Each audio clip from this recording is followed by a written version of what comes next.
نام مجھے آخری اس کا بھول رہے، عطا محمد نور، اس طرح کے بے شمار لوگ یہ وار لارڈز تھے. ان کو بھی کیونکہ پارٹنر بنا لیا گیا. ان سب warlords, drug lords, corrupt elements کو ملا کے ہم نے سمجھا کہ یہ افغانستان میں بڑی خوبصورت جمہوریت نہیں آئیں گے.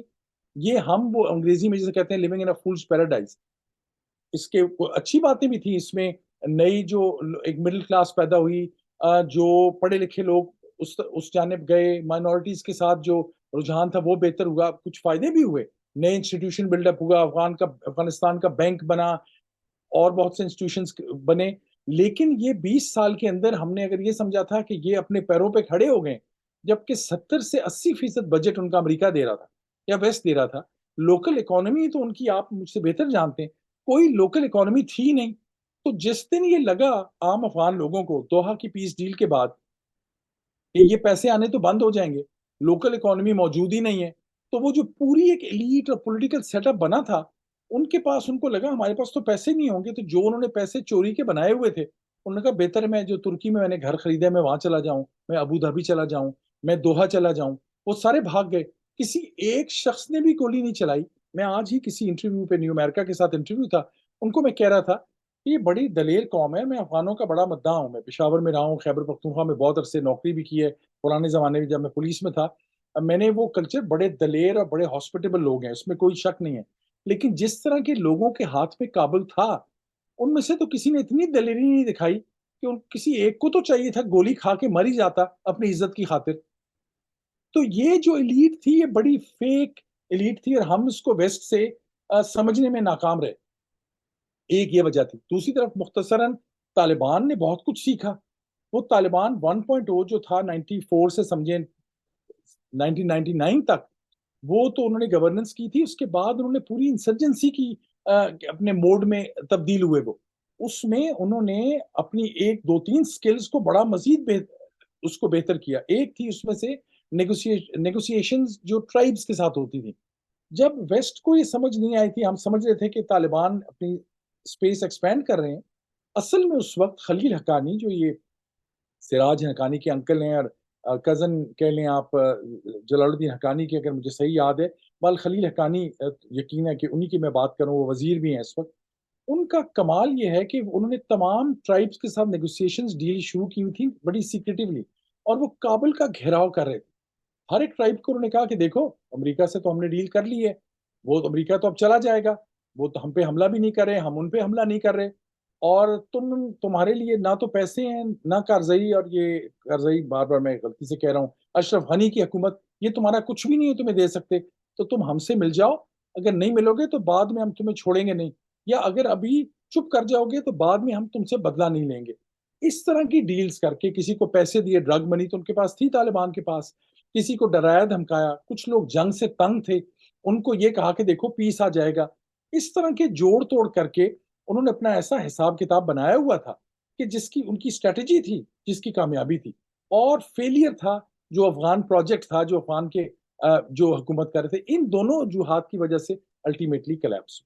اچھا، آپ کتاب میں ایک اور بڑی فیسنیٹنگ، دو تین بڑی فیسنیٹنگ اینیکڈوٹس جو اس شروعات میں کتاب میں میرے ساتھ سٹک ہوئے، وہ ایک کہانی بڑے مزے کی تھی کہ جاتے جاتے جب اشرف غنی اپنے ہیلی کاپٹر کی طرف جا رہے ہیں تو وہاں بھی ان کو برائب دینا پڑی کیونکہ ان کے اپنے فوجی جو ہیں وہ میوٹنی کر گئے تھے. تو ایک یہ بات مجھے بڑی انٹرسٹنگ لگی.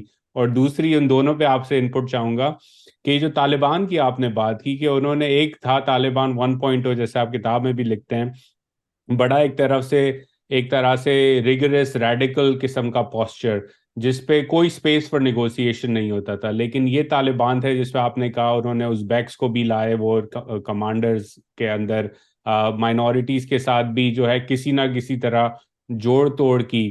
تو ایک تو یہ کابل کے ارد گرد تھا، اس پہ بھی ذرا بتائیں کہ وہ جو افغانستان میں ایتھنک ڈویژنز تھے اس کو کس طرح اس طالبان نے نیگوشیٹ کیا. تو ایک تو یہ ذرا ایکسپینڈ کریں کہ جاتے جاتے اشرف غنی نے کس طرح رشوت دے کے ہیلی کاپٹر تک پہنچے، اور دوسرا یہ کہ طالبان نے کس طرح ایتھنک ڈیوائڈز کو جو ہے وہ نیگوشیٹ کیا اینڈ میں. دونوں بہت اہم سوال ہیں. طالبان کا ایک یہ بھی کمال تھا، مجھے اس بات سے آپ کے سوال سے یاد آیا کہ انہوں نے تھرو آؤٹ سسٹم کے اندر پینیٹریٹ کیا ہوا تھا. جو عام لوگوں کو نہیں پتا تھا، بلکہ یہاں تک تو ہمیں پتا ہے کہ بعض کمپنیز تھیں جو ٹیلی فون کمپنیز تھیں، مثال کے طور پہ جو 4G یا 3G جو وہاں پہ تھا، اس کے جن کے پاس کانٹریکٹ تھے، ایک ویسٹرن کمپنی تھی، وہ بھی طالبان کو برائب دیتے تھے. اور یہ بات بعد میں سامنے آئی. یہ آپ کوئی بھی شخص سرچ انجنز میں جائے تو آپ کو فوراً اس خبر مل جائے گی. جب طالبان واپس گئے تھے، نئی نئی یہ بات آئی تھی. بے شمار پیسہ ایسا تھا جو اصل میں جو ویسٹ کا پیسہ اور ایسٹ کا بھی، لیکن پرائمرلی امریکہ کے پیسے، نیٹو کنٹریز کے جو جا رہے تھے، اصل میں وہ پہنچ طالبان تک رہے تھے. اور یہ حقیقت سے اس وقت سب نے پردہ کسی نے نہیں اٹھایا تھا ان باتوں سے. کرپشن ایک اتنی انٹرنچڈ ہو چکی تھی افغانستان میں کہ انہوں نے آخر میں جب یہ اشرف غنی گئے تو، بلکہ یہ بھی میں کہانی سناتا چلوں مختصراً. جو کتاب میں اس کا آدھا حصہ ہے، پورا حصہ مجھے بعد میں پتا چلا، کیونکہ کتاب چھپنے کے بعد مجھے یہ بہت کتاب پڑھی گئی افغانوں کے درمیان. کچھ غم و غصے کا بھی انہوں نے اظہار کیا. کچھ لوگوں نے مزید کال کر کے، پولیٹیشینز، لیڈنگ جو پولیٹیشینز تھے ان میں سے ایک نے مجھے کال کیا. انہوں نے کہا آپ نے کہانی صحیح لکھی ہے، پر آدھی کہانی ہے، پوری کہانی جو میں اب آپ کو بتاتا ہوں. غالباً قطع کلامی معاف، طالبان نے آپ کو ٹارگٹ بھی کیا اور اس کی وجہ سے کتاب اور پاپولر ہو گئی. اور پاپولر ہوئی. وہ زبیح اللہ مجاہد صاحب ہیں، ان کے 7.5 لاکھ فالوورز ہیں. انہوں نے میرا نام لکھا، یہ انٹیلیجنس افسر ہے. وہ ان کو کسی نے اصل میں پاکستان سے بتایا، کیونکہ پاکستان میں میں پہلے پولیس میں تھا، سروس میں بڑا پراؤڈ ہوں. مجھے وہ یونیفارم میں نے آج بھی جو آخری دن پہنی تھی رکھی ہے، اور مجھے بڑا فخر ہے کہ میں پاکستان کی پولیس میں سرو کیا. تو ان کو اور کچھ نہیں بن پایا، تو انہوں نے کہا یہ حساس اداروں کی شاید کہانیاں ہیں. حالانکہ ان کے وہ خود بھی بہت بڑے انٹیلیجنس ایجنٹ ہیں. انہوں نے کیسے حکومت کی اور واپس پہنچے ہوئے، یہی انٹیلیجنس اسپائنگ آپریشنز تھے ان کا. بلکہ شکریہ یہ بات یاد دلانے کا. وہ جو انہوں نے ٹویٹ کی وہ پھر بڑی مشہور ہوئی، اور اس سے 3 مختلف لوگ میری اس وقت فارسی میں، دری میں ترجمہ کر رہے ہیں، پشتو میں ترجمہ کر رہے ہیں، 2 ادارے ہیں. لیکن یہ طالبان نے، جو میں جس سے مجھے یاد ہے، انہوں نے پینیٹریٹ کیا ہوا تھا اشرف غنی کی حکومت میں، اور ان کے جگہ جگہ پہ اسپائز تھے جو ان کو مسلسل انفارمیشن دیتے تھے. بڑا وہ سکسیسفل ان کا آپریشن تھا. کرپشن کیونکہ انٹرنچ تھی بہت زیادہ، تو 2 کہانیاں مشہور ہیں. ایک یہ کہ لوگ کہتے ہیں وہ جو کتابوں کے بکسے یا تھیلے بھر کے وہ لے کر گئے ہیلی کاپٹر میں، اس پہ میں نے بہت لوگوں سے بات کی کہ ان کے پاس کیا آخر میں واقعی ملینز ڈالرز لے گئے. ایک لوگ یہ بتاتے ہیں کہ ایک فورن وزٹر ہیں جو ہیڈ آف دا اسٹیٹس ہیں، اسٹیٹ تھے کسی افریقن ملک کے، ان کا آخری وزٹ تھا جہاز کا. وہ بہت بڑا جہاز لے کے گئے، اور سب لوگ حیران تھے کہ افغانستان کی حکومت گر رہی ہے، یہ اس افریقن اسٹیٹ کا لیڈر جو ہے یہ کارزئی کو ملنے، اشرف غنی کو ملنے کیوں گیا؟ اس وقت سب کو پتا تھا کہ حکومت گئی کہ گئی یا کرائسس ٹاپ پر ہے. وہ کہتے ہیں وہ اس جہاز میں زیادہ کیش جہاز میں باہر نکالا گیا تھا. یہ تو گوگل کریں آپ کو وزٹ مل جائے گی کہ کہاں کس نے وزٹ کیا. اس وقت وزٹ کا کہا یہ گیا ہم کانفلکٹ ریزولوشن کر رہے ہیں. اتنے بڑے کرائسس میں آپ ریجنل نہیں کر سک رہے، آپ 5,000 میل سے دور سے آ کے کون سی یہاں پہ کانفلکٹ ریزولوشن کریں گے؟ تو وہ پیسے نکالے گئے. دوسرا یہ کہ آخر وقت تک ان کے ہاتھ میں پیسے تھے، کیونکہ ان کو آخر میں جس وقت جو فائنل 2 ہیلی کاپٹر کھڑے تھے وہاں پر جو ان کو ایئرپورٹ پر لے کے گئے، ایئرپورٹ پہ بھی 2 جہاز کھڑے تھے. ان کی کہانی میں آپ کو مختصراً سناتا ہوں. این موقع پہ جو ان کے ایک ہی ان کے ساتھ تھے محب، جو چاہتے تھے، جو نیشنل سیکورٹی ایڈوائزر تھے، اچھے واقف کار اور دوست تھے، امریکہ میں سفیر تھے افغانستان کے، بڑے پڑھے لکھے اور سمجھدار شخصیت تھے. میں ان کو داد دیتا ہوں، انہوں نے بڑا اہم کام کیا، پڑھے لکھے آدمی تھے. انہوں نے آخر تک کہا اشرف غنی کو کہ نکل چلیں، یہ ہمیں نجیب اللہ کی طرح لٹکائیں گے. اور جو دوسرے ان کے وائس پریزیڈنٹ تھے امر اللہ صالح، وہ جیسا بھی ہے، وہ ان کی بڑی ہیومن رائٹس کی وائلیشنز ہیں، بڑی اٹراسٹیز انہوں نے لوگوں پہ کی. لیکن بہرحال دلیر آدمی تھے، طالبان سے لڑنے کا جہاں تک تعلق تھا وہ چھوڑ کے نکل چکے تھے ایک دن پہلے، جب ان کو اندازہ ہو گیا کہ یہ اشرف غنی تو لڑنے کے موڈ میں نہیں ہے. جب یہ آخر وقت جہاز میں بھاگ کے جا رہے تھے، مجھے ایسے شخص نے بتایا جو اس وقت اس گروپ میں شامل تھے. انہوں نے کہا ہمارے پاس پیسے تھے. جب آخری گارڈز نے دیکھا، جن میں سینئر لوگ بھی تھے، کہ یہ تو ہمیں چھوڑ کے جا رہے ہیں، طالبان کابل کے دروازے پہ ہیں، تو انہوں نے اس وقت ان کو گفٹ کہہ کے کہ یہ تمہارا گفٹ ہے، ان کو آخر میں پیسے دیے، نوٹوں کی صورت میں، ڈالرز کی صورت میں. اس طرح وہ باہر نکلے. لیکن اصل اہم کہانی یہ مختصراً کہ اشرف غنی جب بھاگ رہے تھے، اور میرے ذہن میں بہت سے محاورے آ رہے ہیں لیکن بہرحال میں وہ نہیں بیان کرتا.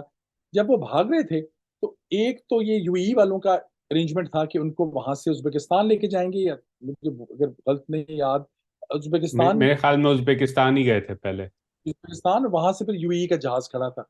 یہ اس لیے اشرف غنی نے آخر میں، اشرف غنی کنونس تھے کہ یہ کانسپریسی تھیوری ہے امریکن ایمبیسڈر زلمے خلیلزاد کی، جنہوں نے دوحہ ڈیل کی، کارزئی کی اور ملا برادر کی۔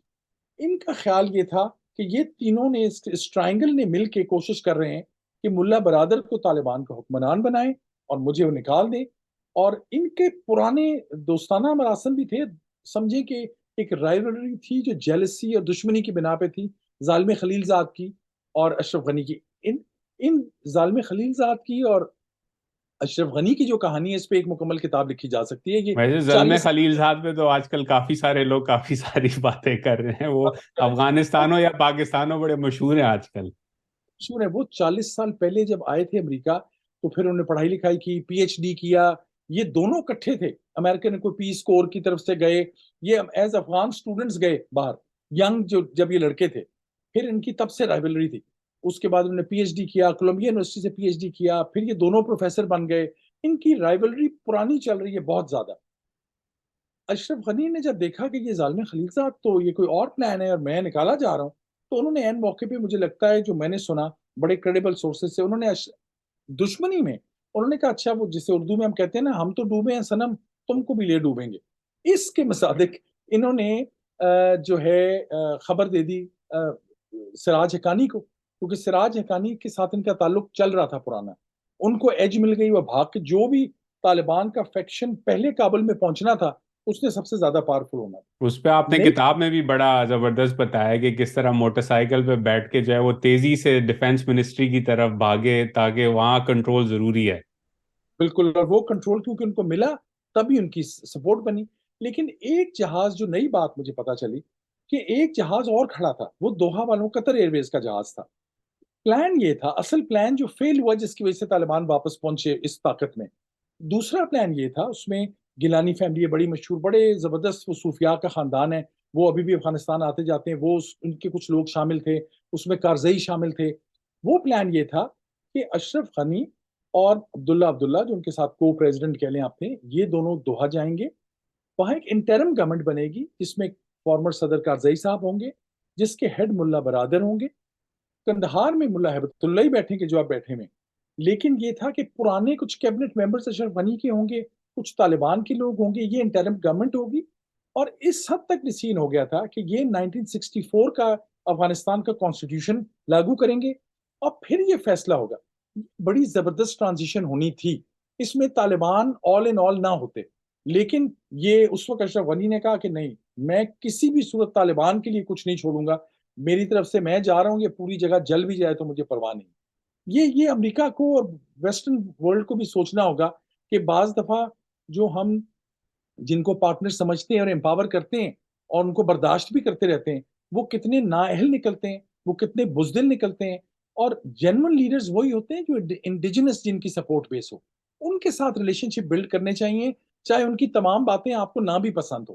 یہ تھی ایک کہانی جو میں نے سوچا میں آپ کو بتاتا چلوں۔ نہیں، یہ بڑی زبردست تھی، اور اس کا بھی ذرا بتا دیں کہ کتاب میں بھی آپ نے لکھا ہے کہ کس طرح ایتھنک جو ڈیوائڈ تھا طالبان کا، دوسری طرف وہ کیسے نیویگیٹ کر رہے تھے اور کیا انہوں نے سیکھا۔ اور اگر میں ایڈ آن کر دوں، کیونکہ طالبان سے ہی ریلیٹڈ دوسرا سوال بھی آپ کتاب میں بھی لکھتے ہیں کہ یہ ایک ڈفرینٹ طالبان ہے، اس میں ایسے لوگ ہیں جو باہر بھی رہ چکے ہیں، قطر میں کافی وقت گزارا ہے، دین کی بات تو کرتے ہیں کابل میں بیٹھ کے، لیکن دنیا دار بھی ہیں، یو اے ای میں ان کو پارٹی کرنا بھی بڑا پسند ہے۔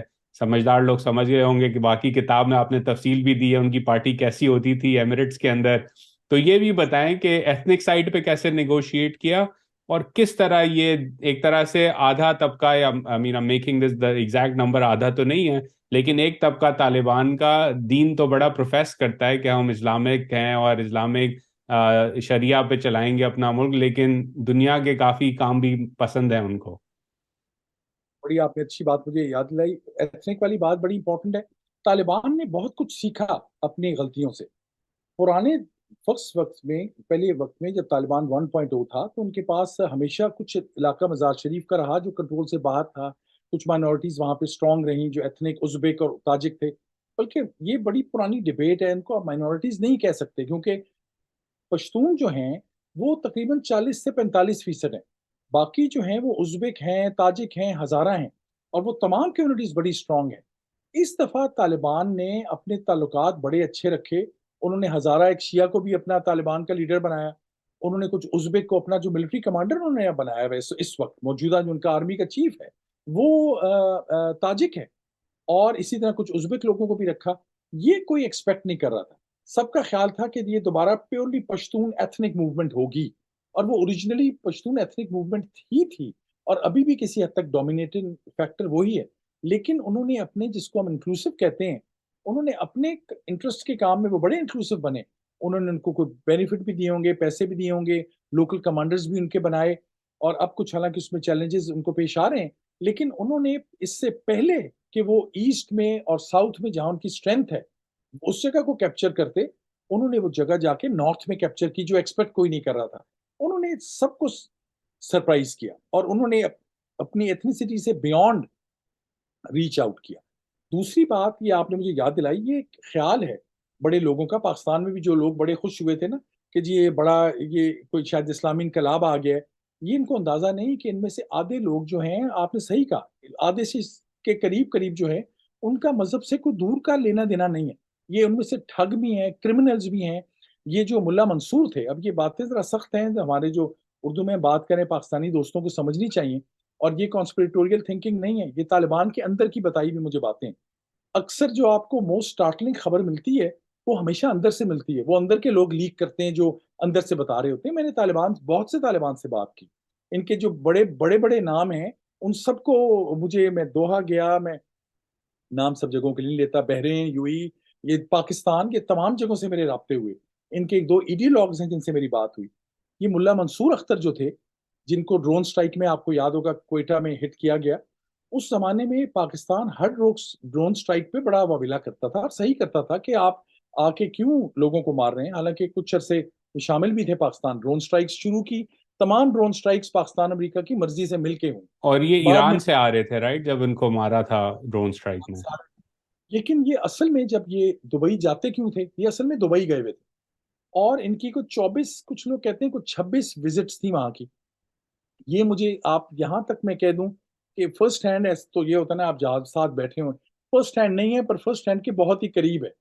یہ ریگولرلی جاتے تھے, ان کے بڑے تعلقات اس لیے تھے کہ طالبان 1.0 میں منصور اختر جو ملا عمر کے بعد بیچ میں بنے, ملا ہیبت اللہ سے پہلے یہ سیکنڈ لیڈر تھے ان کے, امیر المومنین ان کے لفظوں میں, یہ اس لیے جاتے تھے کہ یہ اس وقت ایویشن منسٹر تھے. اب طالبان کے پاس کون سے جہاز تھے یا کون سے ایئرپورٹ تھے, ایویشن منسٹر کے تو کوئی معنی نہیں تھے. ایویشن منسٹر یہ تھے کہ جو گلف والوں کے جہاز آتے تھے ہنٹنگ کرنے کے لیے, ان کی رائل فیملی ممبران کو یہ ہنٹنگ کراتے تھے افغانستان کے اندر. ان کی دوستیاں یاریاں بن گئی, جیسے پاکستان میں بھی بڑے لوگوں کی بن گئی جنہوں نے غبارہ ہنٹنگ کے لیے آتے تھے, گھڑیاں ملتی ہیں, گاڑیاں ملتی ہیں, بہت کچھ ملتا ہے. بڑے بڑے نام ہیں, کوئی آپ حیران ہو جائیں گے کیسے, میں تو پاکستان کی حکومت میں رہا ہوں, ایسے ایسے بڑے نام ہیں آپ حیران ہوں گے. ان ساروں کے جو گھر ہیں, جن کو یہ ڈاکومنٹیشن مل جاتی ہے دبئی میں جا کے یا بڑے ملکوں میں, ان کی کیا ذاتی تعلقات ہوتے ہیں. پاکستان تو ان کی لسٹ میں بہت بعد میں ہوتا ہے, اس کی پہلے تو اگر ان میں ایک کہانی بتاؤں جو میں نے سنی تھی ڈائریکٹ, کیونکہ آپ نے پاکستان کی بات کی, تو میری کسی سے بات ہو رہی تھی, تو وہ اس زمانے میں ان کے ریسیو وغیرہ کرتے تھے, پلان کرتے تھے, تو انہوں نے کہا ایک دفعہ بڑا ڈیلیگیشن آیا غبارہ بسٹرڈ کی شکار کے لیے. تو انہوں نے جاتے جاتے ان کی جو گاڑیاں تھیں لے کے آئے تھے جہاز پہ, وہ انہوں نے تحفے میں دیں. کچھ گھڑیاں عموماً دیتے ہیں, تو گھڑیاں دیں. تو جاتے جاتے ایئرپورٹ کے ٹارمیک پہ انہوں نے ان شخص سے کہا کہ یہاں پہ اگر لوگوں کو کچھ اور چاہیے ہو تو بتا دیجیے گا, ہماری بڑی مہمان نوازی کی انہوں نے.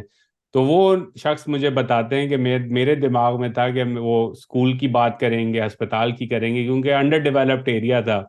تو وہ جب وہاں گئے میسج لے کے بعد میں کہ بھائی شیخ صاحب نے کہا ہے کہ کچھ اور چاہیے ہو تو بتا دیجیے گا, انہوں نے کہا کہ جی وہ 3-4 لوگ جو ان کے ساتھ شکار پہ تھے نا, وہ آخری کھانے پہ نہیں آ سکے, تو ان کو وہ رولیکس کی گھڑیاں نہیں ملی. تو وہ 4-5 اگر گھڑیاں اور ہو سکیں تو وہ پلیز کر دیجیے گا ہمارے لیے. ایسے ہی ہوگا. مجھے ایک گھڑی کی کہانی یاد آ رہی ہے جس کا میں فرسٹ ہینڈ گواہ ہوں, وہ آئندہ آپ کے کسی پروگرام میں رکھیں گے, وہ بہت سینسٹیو ہے.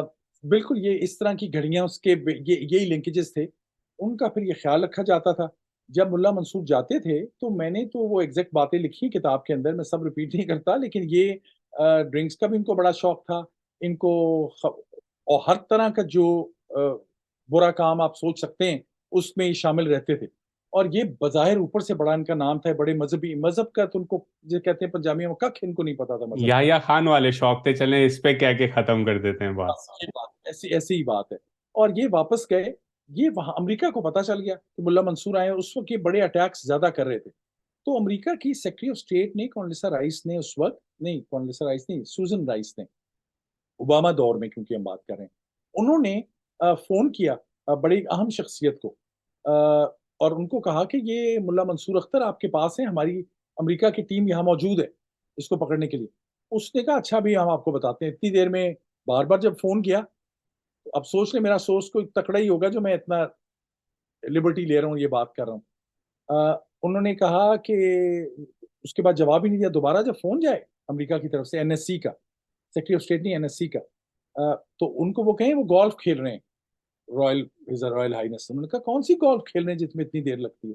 جب دوبارہ بات ہوئی، انہوں نے کہا وہ ہم نے آپ کو کہا تھا ہمارا بندہ آپ کے پاس ہے جس کو ہمیں چاہیے. انہوں نے کہا وہ تو جہازیں بیٹھ کے ایران چلا گیا. انہوں نے کہا بھیجیں آپ کو جو F-16 اور کیا کیا جہاز آپ نے خریدے میں ہم سے، وہ اڑائیں ہوا میں اور اس کو پکڑیں رستے میں. اس نے کہا سوری وہ تو ایران کی حدود میں داخل ہو گیا، بہت بڑا ڈپلومیٹک کرائسس ہو جائے گا. ٹھیک ہے، خیر چپ کر گیا. تعلقات تھے ایران میں، وہ لینڈ کر گئے. اب وہ ٹریس ہو رہے تھے اس وقت سے، اور کیسے ٹریس ہو رہے تھے وہ ایک الگ بہت ہی انٹرسٹنگ کہانی ہے. بہرحال وہ ایران رہے بہت دن، 3-4 ہفتے ایران رہے. وہاں سے وہ بائی روڈ ایک پاکستانی پاسپورٹ پہ ملا منصور آ رہے تھے. اتنا زیادہ انٹیلیجنس انفارمیشن موجود تھی کہ پہلے وہ ایک خاص جگہ دالبندین کے قریب رکے تو اس پہ سٹرائک ہونے لگی تھی. تو لوگوں نے کہا یہاں بڑے انوسنٹ لوگ بھی ہیں، جس میں بہت سے لوگ مر جائیں گے. تو وہ جب وہاں سے نکلے اور وہاں پھر ان کے اوپر سٹرائک ہوئی. پاکستان نے بظاہر 2-4 سٹیٹمنٹس دی، زیادہ کچھ نہیں کہا کیونکہ پتا تھا کہ یہ ساری بات کیا ہو رہی ہے. کہنے کا مقصد یہ ہے اس کہانی سے کہ ایسے طالبان موجود ہیں جو بڑے دنیا دار ہیں. دنیا دار بے شمار سیاستدان جس طرح عام ہوتے ہیں، یہ ساری دنیا داری کی قصے بھی ہم اصل میں بات کر رہے ہیں. ان میں سے جو جنون مذہبی لوگ ہیں ان کو میں کہتا ہوں کہ وہ ضرور ملا ہیبت اللہ اس میں شامل ہیں، بڑے ان کی بگیٹڈ ویوز ہیں، لیکن ان کے اندر بعض جو جنون دیوبندی ٹریڈیشن کے لوگ موجود ہیں، مین سٹریم کے، وہ مذہبی لوگ ہیں، وہ مدرسوں کے جو اصل پڑھے ہوئے اساتذہ ہیں، وہ چاہے ہمیں آپ کو ان کے مسلک سے یا ان کی ورلڈ ویو سے ڈفرنس بھی ہو، ان کو ہم کم از کم وہ چور بازاری میں، یہ گند اور ننگ میں شامل نہیں ہیں. وہ ایک گروپ ہے موجود. لیکن ان کے جو اکثر بیشتر جو یہ وزیر سفیر، جو مجھے ایک پاکستانی اہم شخصیت نے بتایا جب میں نے ان سے پوچھا کہ کیا یہ طالبان تبدیل ہوئے، انہوں نے کہا جو ان کی ایڈیولوجیکل لوگ ہیں وہ تبدیل نہیں ہوئے، لیکن انہوں نے پہلے ان کی دور تھی، وہ کہتے ہیں کہ کندہار سے لے کے کابل تک بہت شاندار کام ہوا، لنک بنا، پشاور چلے گئے. انہوں نے کہا اب انہوں نے کوئٹہ دیکھا ہوا ہے، اب انہوں نے کراچی دیکھا ہوا ہے، دبئی، دوحہ، قطر، یہ یو اے ای، ٹرکی، کیونکہ تمام ریجنل قوتوں نے ان کے ساتھ تعلقات بنائے بڑے عرصے سے. تو انہوں نے سب جگہوں پہ بڑی سیر و تفریح بھی کی، باقی بھی جو آسانیاں دیکھی ہوں گی. 26 خاندان تو وہ تھے جو دوحہ ڈیل کی خاطر وہاں چلے گئے، اور وہ بڑے جنون لوگ بھی تھے ان میں سے طالبان کے. میں سب کو I'm not throwing all of them under the carpet. ان کے اندر بڑے جنرل کمیٹڈ لوگ بھی ہیں، تبھی تو یہ چل رہے ہیں. یہ یعنی ان کے کہنے کا مقصد یہ ہے کہ ان کے بہت سے لوگ ہیں جن کا کوئی مذہبی رجحان نہیں ہے. وہ برائے نام، اب ہمیں تو نظر آتا ہے نا، ویسٹ نے بھی غلطی کی، جس کا پگڑ دیکھا، داڑھی دیکھی، داڑھی میں نے رکھی ہے، میں داڑھی والے لوگوں کی بڑی عزت کرتا ہوں، آپ کی بھی ماشاءاللہ داڑھی ہے. تو داڑھی والے لوگ، باہر والوں نے تو دیکھا اس کا اس رنگ کا پگڑ ہے، اس کی یہ داڑھی ہے، اس نے چوغا پہنا ہے، یہ طالبان ہے.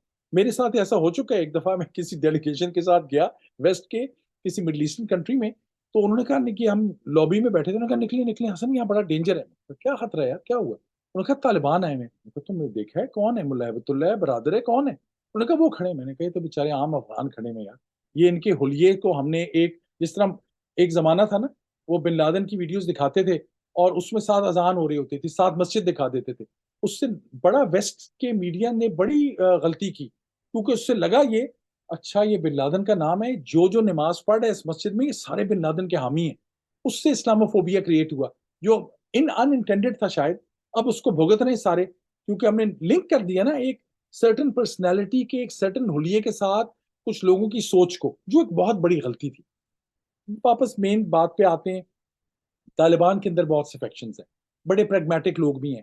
ایک طالبان لیڈر سے میں، ان کے پاس اس وقت بہت ہائی پوزیشن ہے طالبان کے اندر، میں ان سے بات ہو رہی، ڈیٹیل کمیونیکیشن ہو رہی تھی. میں نے ان کو یہ کہا کہ ابھی وہ، انہوں نے مجھے کہا کہ کیوں ہمیں امریکہ نہیں جان چھوڑا ہماری ہمیں کیوں ہمارے پیسے روک لیے. میں ان سے بات کرتا اپنے دوستانہ ماحول میں, اپنے کسی پاکستانی طالبان دوست جو بیچ میں انٹرلوکٹر تھے ان کی وجہ سے, ان کے تھرو میں نے ان کو کہا کیوں بچیوں کو اسکول نہیں جانے دے رہے.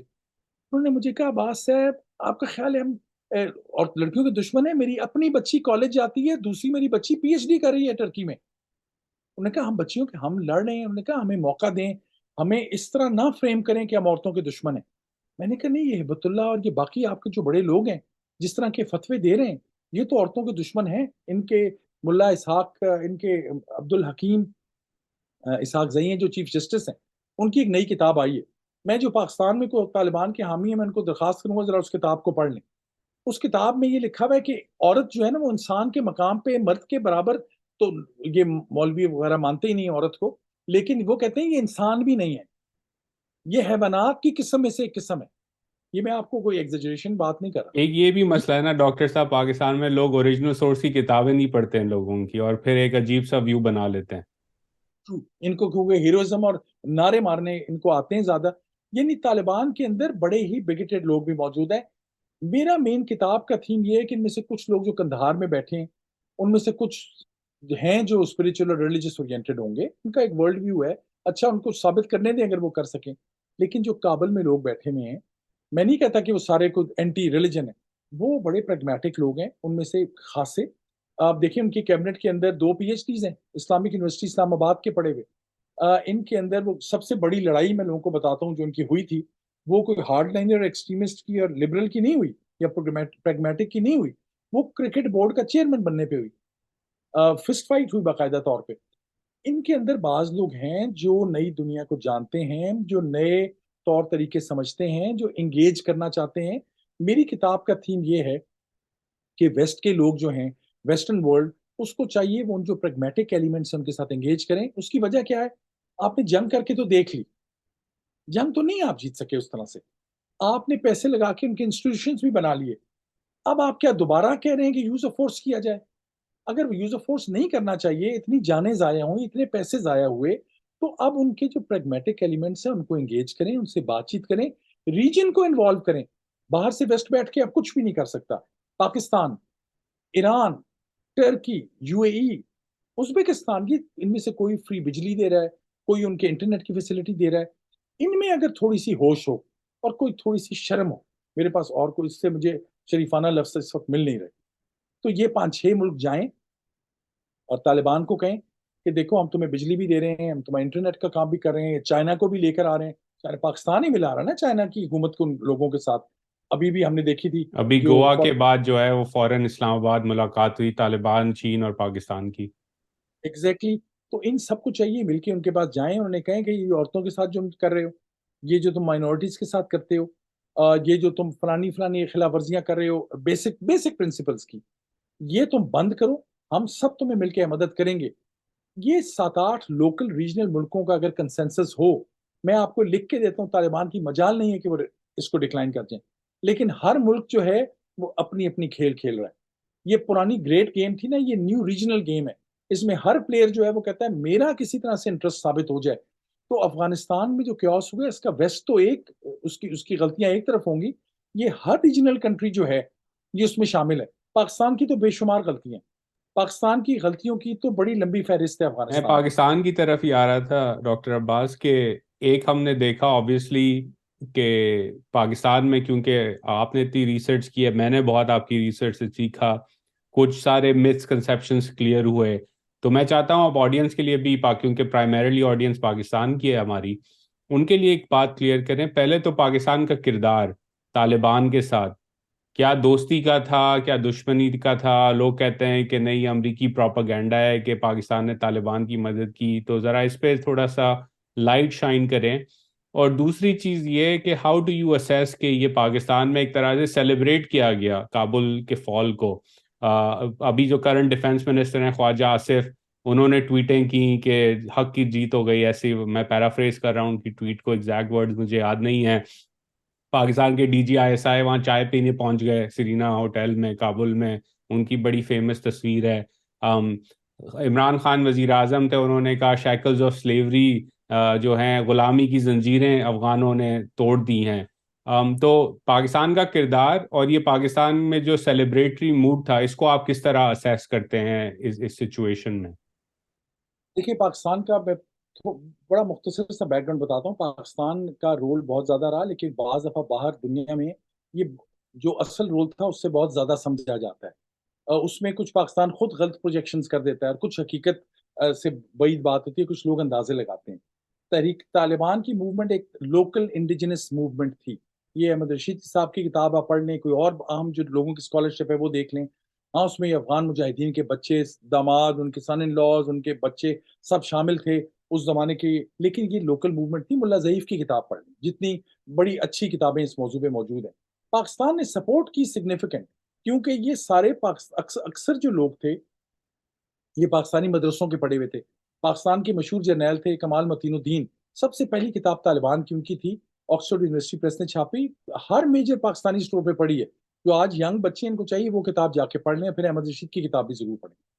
اس میں کتاب میں یہ لکھا تھا انہوں نے کہ جب وہ ضیاء الحق کے جرنیل تھے، انہوں نے کہا کہ افغان جہاد جب ختم ہوا تو ضیاء الحق نے ان کو کہا کہ تم نے ایک چین کریٹ کرنا ہے 30,000 مدرسوں کا پاکستان افغانستان بارڈر پہ، تاکہ یہ جو مجاہدین آ رہے ہیں یہ زیادہ اندر نہ آئیں، ان کے بچوں کو ہم وہیں روکیں، ان کو اور ان کے بچوں کو ہم وہاں اس بارڈر پہ پڑھائیں. یہ میں ان کی کتاب سے کوٹ کر رہا ہوں. 3 اسٹار جنرل تھے، بڑی عزت والے آدمی تھے، کوئی کرپٹ جرنیلوں میں ان کا نام نہیں آتا، ان کا اچھے باعزت لوگوں میں ان کا نام آتا ہے. اور انہوں نے کہا ہم نے وہ بنائی، وہ جو چین آف مدرسز بنائی گئی تھی جس کے پیسے سعودیوں نے دیے، جو رن پاکستان نے کی، وہ ان کا خیال یہ تھا کہ سوویت یونین، کسی کو یہ تو نہیں پتا تھا سوویت یونین تباہ برباد ہو جائے گا، بھاگ جائے گا افغانستان سے. ہم نے وہ ایک نئی جنریشن کریٹ کی، یہ سمجھتے بوجھتے بغیر کہ اس کا آدھا اثر پاکستان میں ہوگا. جو پاکستان میں سیکٹرینزم ہوئی، جو پاکستان کے اندر دہشت گردی ہوئی، یہ ساری اسی افغان جہاد کی تھی. تو پاکستان کی طالبان پالیسی پہلے دن سے، کیونکہ ہم نے افغانستان کو سمجھا یہ پاکستان کا بیک یارڈ ہے، پرانا ہمارا پچھلے کا کھیلنے کی جگہ ہے، ان کو کبھی ہم نے انڈیپینڈنٹ یا ایسا سمجھا نہیں. جو کہ اگر قطع کلامی معاف، تاریخ کو اگنور کرتی ہے بات، کیونکہ پاکستان، آپ نے ظہیر الدین بابر کا ذکر کیا شروع میں، اگر ہم پوری کہانی پڑھیں بر صغیر کی، تو انویڈر تو زیادہ تر آیا ہی ان پہاڑوں سے نیچے ہے انٹو دا انڈس ویلی. تو اگر آپ نے بیسک تاریخ ہی پڑھی ہے تو آپ کو معلوم ہے کہ یہ بیک یارڈ نہیں ہے. یہاں سے ہی لاہور، دلی، امرتسر پہ اٹیک ہوتے تھے، سومنات تک اٹیک ہوتے تھے، کیونکہ ان پہاڑوں سے ہی ہمیشہ انویڈرز آئے ہیں. الیگزینڈر بھی ادھر سے ہی آیا تھا. بہت اچھی بات آپ نے یاد ہے، بالکل ایسے ہی تھا. لیکن تاریخ کو پڑھے تو ہے نا. ہم تو، میں اکثر لوگوں کو مثال میں بتاتا ہوں کہ پاکستان نے بڑی بڑی، میں وہ ایک زمانے میں پرائم منسٹر سیکریٹریٹ جو ہے بڑا نیا شاہانہ ہے، یہاں پہ میں تھا، مشرف صاحب کے نیا دور تھا، اور میں پولیس سروس میں تھا انگلستان سے. تب میں لا کر کے آیا تو میں نیشنل اکاؤنٹیبلٹی بیورو میں تھا. میں نے وہ پورا قصہ اپنی پہلی کتاب پاکستان ڈفرنٹ ٹو ایکسٹریمزم میں لکھا ہے. تو میرے دفتر میں میری کھڑکی کھلتی تھی قائد اعظم لائبریری کی طرف، بہت بڑی لائبریری ہے اسلام آباد میں. وہ آپ یقین کریں روزانہ میں دیکھتا تھا یہ چھٹی ہے، بند ہے لائبریری، کیونکہ وہاں 2 گاڑیاں کھڑی ہوتی تھی. ایک لائبریرین کی سوزوکی آلٹو تھی یا ایف ایکس تھی، ایک دو کوئی اور گاڑیاں کھڑی ہوتی تھی. تمام بڑی جو مشہور بڑی بڑی یہ گاڑیاں ایس یو ویز جسے ہم کہتے ہیں امریکہ میں، یہ پجیروز، یہ سب ہمارے وہ پرائم منسٹر سیکریٹ میں آئی ہوتی تھی. تو ہم کہتے تھے کہ یہ لائبریری ہے یا یہ گریو یارڈ ہے، یہ قبرستان ہے. کتاب پڑھنے کا تو ماحول نہیں ہے نا. کتاب نہ پڑھنا ہے کو کوئی ایکنالج کرتا ہے، نہ کتاب اب لوگ لکھتے ہیں. یہ بڑا ایک المیہ ہے، یہ الگ پوری کہانی ہے. لیکن کہانی کتاب تاریخ کی پاکستان والوں نے بھی نہیں پڑھی.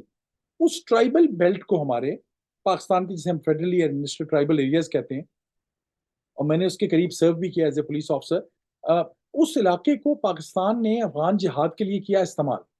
اس کو جب استعمال کیا، وہیں القاعدہ والے آ کے بسے، وہیں ازبک بسے آ کے، اس پورے علاقے کے کلچر، اس کی ٹریڈیشن کا بیڑا غرق کر کے رکھ دیا. اور کبھی یہ مانا نہیں کہ وہاں ہمیشہ کہتے ہیں یہ علاقہ غیر ہے، اس کو علاقہ غیر کہتے رہے ہمیشہ، اس جیسے جیسے وہ آؤٹ سائڈرز ہیں. اور اس علاقے میں سب کرتوت کیے گئے، جو جتنے ایجنسیوں کے کارنامے ہیں، جتنے باہر سعودیوں کے پیسے ہیں، امریکہ کا جو آپ ایجنڈا کہہ لیں اس وقت افغان جہاد کے وقت میں، وہ سب سرو ہوا. وہ پورا پلیٹ فارم تھا جو بنا رہا. وہاں یہ میں نے اس لیے ذکر کیا، جب یہ بھاگے، جب یہ امریکہ نے حملہ کیا طالبان پہ 9/11 کے بعد، یہ سب بھاگ کے اس پلیٹ فارم پہ واپس آ گئے. اس پلیٹ فارم کو کسی کو ٹچ نہیں کرنے دیا گیا، کیونکہ وہ سینکچری تھی وہاں پہ بلکہ ایم ایم طالبان. اے کو جتایا گیا الیکشن میں. اللہ بھلا کرے، آپ نے اچھا یاد لیا، جتایا گیا. JUI کہ JUI کے ان سب لوگوں کے بہترین تعلقات ہیں. یہ طالبان کے مختلف رخ ہیں پاکستان کے اندر. تو طالبان کو انہوں نے اسپریچولی ہیلپ کی, اسپریچولی یہ مدرسوں کے اپنے ذریعے سے. اب لفظ بھی مجھے افسوس ہو رہا ہے, اسپریچول مجھے استعمال کرنا پڑا. اسپریچولیٹی کو ایڈیولوجیکلی آئی تھنک ایک بہتر لفظ ہے. ایٹیکلی ایک ڈوگما انہوں نے بنایا ہوا ہے. مذہب تو یہ نہیں ہے جو انہوں نے بنا کے رکھ دی ہے. وہ سب دور میں آپ یہ تمام طالبان کی سپورٹ ہوئی. پھر کوئٹہ کے قریب رہے.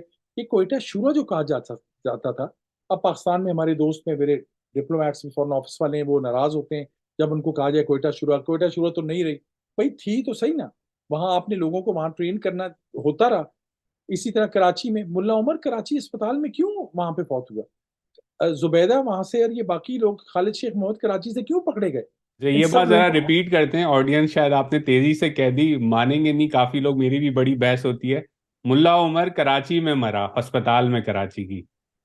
یہ لیک ہوئی خبر پاکستان میں کوئی بڑا پاکستانی انٹیلیجنس کا سربراہ یا وزیر اعظم اس بات کو نفی کر دے.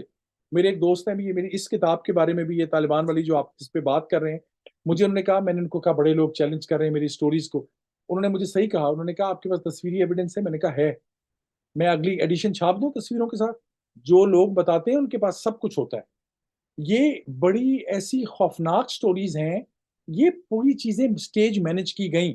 وہ یہ نہیں کہتے عام کوئی گورنمنٹ انوالو تھی. مجھے لگتا ہے فوج کے بڑے ادارے بھی شاید انوالو نہ ہوں. بعض لوگ ہوتے ہیں پرانے سیلز میں. ایک آپ یہ بات آ گئی ہے تو یہ تھوڑی سی کھول دیتے ہیں. جو پاکستان کے حساس ادارے تھے, ISI, جو 1980s میں جنہوں نے افغان جہاد لڑا, جب ایک ISI کے جنرل تھے جن کے زمانے میں سب قاضی صاحب تھے, انہوں نے کہا کلین کر دیں, نکال دیں, کک آؤٹ کر دیں سب کو نکال دیا گیا. وہ کون لوگ تھے؟ اس میں وہی لوگ تھے, وہ ایک اسکواڈرن لیڈر ہوتے تھے ایئر فورس کے, کیا نام تھا ان کا, خالد. ابھی پرانی ای میلز ان کی مجھے میرے پاس موجود ہیں. جو کرنل امام جن کو کہا جاتا تھا, بریگیڈ صاحب تھے, بڑے اپنی طرف سے ڈیڈیکیٹڈ تھے, جن دونوں کو بعد میں تحریک طالبان نے مار دیا. یہ جتنے پرانے ISI کے لوگ تھے جنہوں نے افغان جہاد میں بڑی محنت کی, ان لوگوں نے اس وقت وہی لڑنا سب سے بڑا پاکستان کا دفاع تھا. امریکن ایڈ آ رہی تھی جس سے پاکستان سروائیو کر رہا تھا. وہ سب بعد میں جب ان کو نکالا گیا ایجنسیوں سے, یہ سب کنسلٹنٹ بن گئے انہی ایکسٹریمسٹ گروپس کے.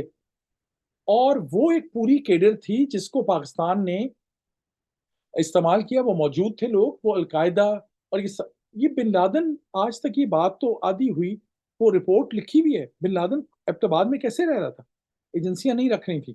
مجھے I have no doubt it was not a Pakistani official project. کی نئی کتاب آئی ہے, ضمن ذکر آ گیا, بن لادن پیپرز, بڑی اہم کتاب ہے. پاکستانی وہی پڑھتے نہیں ہیں, پاکستان کی کتابوں جگہ پہ موجود ہے.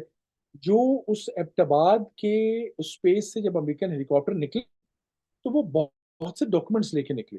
وہ تمام ڈاکومنٹس ڈی کلاسیفائی کیے گئے ہیں, ایک اسکالر کو دیے گئے, اور وہ لوگوں نے پڑھ کے اس پہ کتاب لکھی. اس میں ایکچولی پاکستان کو میں تو وہ کتاب بیسٹ سیلر اس لیے ہونی چاہیے کہ وہ پاکستان کو کلین ایکچولی وہ سلیٹ دیتی ہے. وہ کتاب یہ کہتی ہے کہ پاکستان کی ایجنسیاں کسی طور انوالو نہیں تھیں بن لادن کو رکھنے میں, کیونکہ اس وقت بن لادن پاکستانی ISI کا سخت مخالف تھا. وہ ڈرتا بھی تھا, ان کو گالیاں بھی نکالتا تھا.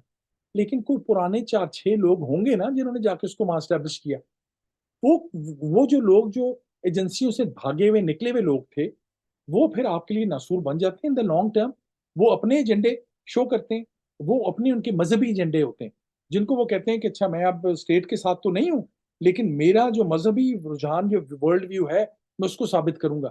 اس طرح کے لوگ ہیں جنہوں نے پاکستان میں بڑی تنظیمیں بنائی. تو طالبان, مختصر یہ اس بات کو کنکلوڈ میں اس پہ کرتا ہوں, طالبان کے ساتھ ایک پاکستان کی آفیشیل اسٹریٹجی تھی, وہ بھی دوستانہ مظاہر تھے, اور اس کے کچھ جسٹیفیکیشنز بھی تھے ان کے لیے. لیکن کچھ یہ جو نان اسٹیٹ ایکٹرز تھے, جو ریٹائرڈ کنسلٹنٹس تھے, جو اس طرح کے لوگ, مدرسوں کے لوگ تھے, جو بیچ کے لوگ بھی ہوتے ہیں نا, جو لوگوں کو ملاتے ہیں, ملاقاتیں کراتے ہیں, اس طرح کے جو لوگ تھے, کوئی پوری جنریشن تھی جو موجود تھی. ان کو تو نہ کسی نے گرفتار کیا. یہ مسعود اظہر جو ہیں, یہ میں نہیں چاہتا کہ آپ کا پروگرام ہی پاکستان میں بین ہو جائے, لیکن نہیں, ہم یہ یوٹیوب پہ ہیں ڈاکٹر صاحب, یہ ایک پریولیج ہے نا ہماری, ہم امریکہ میں بیٹھے ہیں, یوٹیوب پر ہیں, تو کوئی مسئلہ نہیں, کھل کے بات کریں. مسعود اظہر جو تھے, یہ وہ ہائی جیکنگ جو ہوئی تھی انڈین جہاز کی, تو سب کو پتا ہے نا کس نے کی تھی, پاکستان نے کی تھی. اس ہائی جیکنگ سے جو 3 لوگ بھگا کے نکالے گئے تھے, مسعود اظہر اس میں تھے واپس آئے، ان کو آئی ایس آئی کے چیف یہ جنرل محمود نے کہا کہ تم یہ نئی آرگنائزیشن بناؤ، یہ سیڈ منی ہے، جیش محمد بناؤ، حرکت المجاہدین کو توڑو۔ وہ آج تک پاکستان سے پوچھے نا کسی سے کہ مسعود اظہر کہاں ہیں، ان کے لیے وہ یہ شاہ محمود قریشی صاحب سے جب پوچھا گیا تو یہ کہتے تھے کہ مسعود اظہر مسعود صاحب، ان کی اتنی جرت نہیں تھی کہ ایک ڈکلیئر ٹیررسٹ کو ٹیررسٹ کہہ دیں۔ سر اسامہ ان بن لادن کو پارلیمان کے فلور کے اوپر شہید کہا گیا ہے پاکستان میں۔ آپ اندازہ لگائیں، تو یہ اگر آپ کی سوچ ہوگی تو اس کا مطلب ہے سوچ کے نیچے بہت سے لوگ پھر پنپتے ہیں، اور وہ لوگ پاکستان کے لیے بہت نقصان دہ ہوتے ہیں، اور وہ پاکستان کو انہوں نے اتنا نقصان پہنچایا ہے کہ جہاں پاکستان کی مین سٹریم پالیسی ایک طرف رہ جاتی ہے وہ ہائی جیک ہو جاتی ہے۔ اس طرح کے 4 انٹرویو، اس طرح کی 6 باتیں جو بڑی لمیٹڈ سی ہوتی ہیں لیکن وہ آپ کا ایک ایسا امیج کریٹ کرتی ہیں۔ تو یہ پاکستان کی طالبان پالیسی تھی جس نے نہ پاکستان کو کچھ دیا، اور اگر پاکستان کو کچھ دیا بھی تو وہ یہ کہ تحریک طالبان پاکستان جس نے دہشت گردی کا بازار گرم رکھا پاکستان میں، طالبان آج آپ کو وہ حوالے کرنے کو تیار نہیں ہے، وہ 4 گز لمبی گالیاں نکالتے ہیں پاکستان کو۔ کوئی تو پانچ یہ ہزار آپ نے شاید، مجھے ایگزیکٹ نمبر یاد نہیں ہے، کتاب میں لکھا ہے کہ کتنے پتہ نہیں 100,000 سے زیادہ ہی تھے طالبان، تحریک طالبان کے لوگ، جو ہمیں بتایا جاتا تھا پاکستان کی طرف سے کہ اشرف غنی کی government N D S support کرتی ہے ٹی ٹی پی کو، اور جب کابل گرا تو بعد میں پتہ چلا کہ طالبان نے ٹی ٹی پی کے کوئی ہزاروں لوگ چھوڑ دیے، اور وہ آج ہم دیکھ رہے ہیں روزانہ کی بنیاد پہ پاکستان کے اندر دہشت گردی کی کارروائیاں ہو رہی ہیں۔ اور ہمیں کہا، پاکستانی عوام کو کہا جاتا تھا کہ این ڈی ایس یہ سارے کام کرتی ہے، وہ تو طالبان نے چھوڑ دیا ان سب کو۔ اور ان کی بیعت یہ بھی ذرا بتائیں لوگوں کو کہ ٹی ٹی پی بیعت کس کی لیتی ہے؟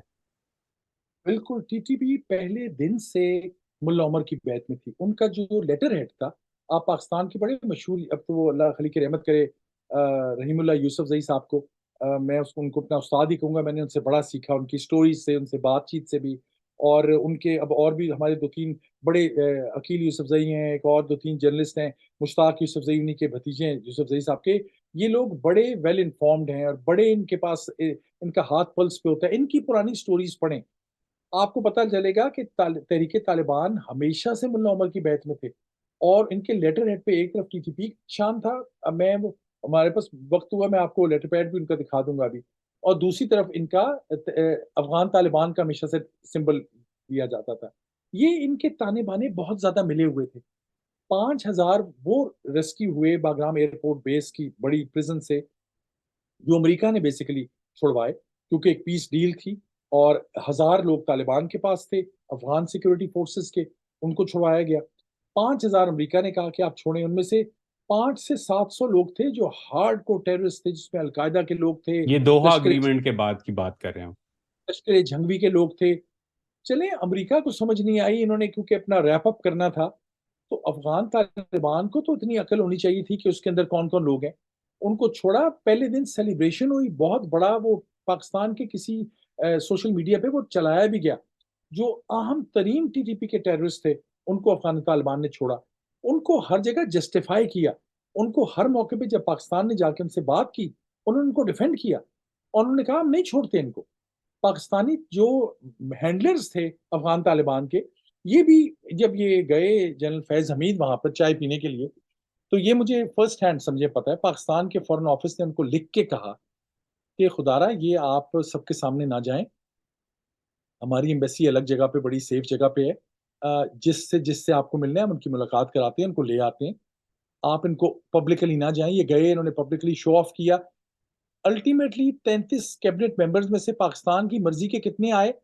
5-6 پاکستان کے دوست آلریڈی ان کے نام تھے، 5-6 انہوں نے، میں اندازن کہہ رہا ہوں بٹ کیلکولیٹڈ اندازے کے بیس پہ کہہ رہا ہوں، 5-6 اور اپروو ہو گئے۔ 1/3 کا کیبنٹ جو ہے وہ پاکستانی دوستوں پر مشتمل تھی۔ یہ سمجھا یہ جاتا ہے کہ سارے افغان طالبان بالکل بھی پاکستان کی جیب میں نہیں، 1/3 میں کہوں گا، کیونکہ ادر 1/3 ہے جو دوحہ والوں کے پسندیدہ لوگ ہیں، ان لوگوں کی مارکیٹنگ اور مینجمنٹ میڈیا انٹرنیشنل اتنی زبردست ہے، ٹرکی کی بھی اور یو اے ای کی بھی اور باقی گلف کنٹریز کی بھی، کہ وہ مینیپولیٹ کر لیتے ہیں، یا مینیپولیٹ کہہ لیں انفلوئنس کر لیتے ہیں انٹرنیشنل میڈیا کو۔ پاکستان والے نہیں کر سکتے، پاکستان والے نعرے لگانے میں زیادہ آگے ہیں۔ وہ میں یہی کہنے والا تھا، ہمارے لوگ پیٹ کے ذرا ہلکے ہیں نا، زیادہ شور شرابہ کرنے کا شوق ہے۔ کی ہر بات جو ہے وہ ساری دنیا کو پتہ ہوتی ہے، اور اس کی وجہ سے ان کا پاکستان میں نقصان ہوتا ہے، پاکستان کی انٹرنیشنل اسٹیچر کو بھی اور پالیسیز کو بھی۔ یہ کاش کو پاکستان میں بھی انویسٹیگیٹ کو ایک جو ہے پورا کمیشن بننا چاہیے پاکستان کے اندر، جو یہ ساری طالبان پالیسی کو ریوائز کرے اور اس کو دیکھے کہ ہم نے کیا کھویا کیا پایا۔ مجھے لگتا ہے کھویا زیادہ، کیونکہ اب ذمہ اب اگر ٹوڈے خدا نہ خواستہ اگر یہ اب کوئی ایکسٹریمسٹ گروپ، چاہے داعش والے ہوں، چاہے یہ القاعدہ کے ریمننٹس ہوں، چاہے افغان طالبان کے کوئی ایکسٹریمسٹ ایلیمنٹس ہوں، ان کے میل جول سے، ان کے نیٹ ورک سے اگر کوئی ٹیررسٹ اٹیک دوبارہ ہو گیا ریجن کے اندر، گلوبلی تو ویسٹ میں تو بہت ہی خطرناک بات ہوگی، ہے یورپ میں، ریجنلی بھی ہو گیا، تو لوگ پاکستان کو کہیں گے کہ آپ سب سے بڑے ان کے دوست ہیں، آپ کی بات انہوں نے نہیں مانی۔ پاکستان کی اب تھوڑی سی آسانی اس نیریٹو میں اس لیے ہو گئی ہے کہ پاکستان تو ٹی ٹی پی کو نہیں کچھ کہہ سک رہا۔ طالبان نے last thing on this point, Afghan Taliban نے پاکستان نے بھیجا نا، تقی عثمانی صاحب بڑے قابل قدر شخصیت ہیں دیوبندی اسکول آف تھاٹ کے اندر، ان کو بھیجا پاکستان نے افغانستان۔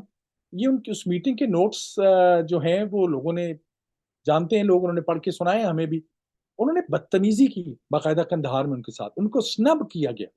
انہوں نے کہا آپ ہمیں اسلام پڑھانے آئے ہیں، عورتوں کے حقوق، انہوں نے کہا اپنی طرف سے کہ بچیوں کو اسکول جانے دیں، اسلام میں کہاں لکھا ہے کہ بچیاں عورتیں اسکول نہیں جائیں گی، بات انہوں نے ٹھیک کی، لیکن اگلوں نے ان کو جسے کہتے ہیں شٹ اپ کال دے کے واپس بھیجا، کیونکہ وہ they gave a damn about them. اور اس سے ان کو سمجھ آئی کہ یہ ہمارا دیوبندی اسکول آف تھاٹ جو اوریجنلی سنی میں حنفی اسکول آف تھاٹ میں جو دیوبندی اسکول ہے جو ٹریڈیشنل ہے، چاہے جتنا بھی ان سے ڈفرینس آف اوپینین ہو، وہ بہرحال ایک پراپر ریلیجس ٹریڈیشن ہے، اس کی اپنی اسکالرشپ ہے، اس کے بڑے علماء کے بڑے زبردست کام ہیں، ان کا اینٹی کلونیل بڑا کام ہے جس کو آپ نظر انداز نہیں کر سکتے، بلکہ وہ کچھ صورتوں میں اس کی بڑی امپورٹنٹ کنٹریبیوشن ہے مذہبی ڈسکورس کے اندر۔ لیکن آج کی جو یہ تحریک طالبان پاکستان ہے، یہ تو پاکستان کے بھی خلاف ہے، یہ کہتے ہیں کہ پاکستان اسلام کے نام پہ کیسا ملک بنا ہے، ہم تو ٹرانس نیشنل لوگ ہیں۔ ان میں سے کسی گروپ نے اگر کوئی دہشت گردی کی تو پھر اس کا نتیجہ کیا نکلے گا؟ اور پاکستان میں یہ جو بعد میں بات ہو سکتی ہے، پاکستان میں اب جو ایک افراتفری ہے، اور یہ یہ جو تحریک انصاف کے لوگ بھی جو کچھ ان کے تھوڑی سی سپورٹ بیس یہ کنسنٹرک سرکل ہے خیبر پختونخوا پروونس اور ٹرائبل ایریاز میں، ان لوگوں نے اگر ویپن اٹھا لیا اور یہ کوئی بات اس طرف چل نکلی، تو یہ جتنی ریڈیکلائزیشن ہوئی ہے اور یہ جو طالبان پالیسی تھی جس پہ ہم اصل بات کر رہے ہیں، یہ بڑی ہی ڈینجرس پالیسی تھی پاکستان کی۔ پاکستان کو اس نے اگین کوئی میں جملہ دہراؤں گا، پاکستان نے کھویا زیادہ ہے، پایا بہت ہی کم ہے۔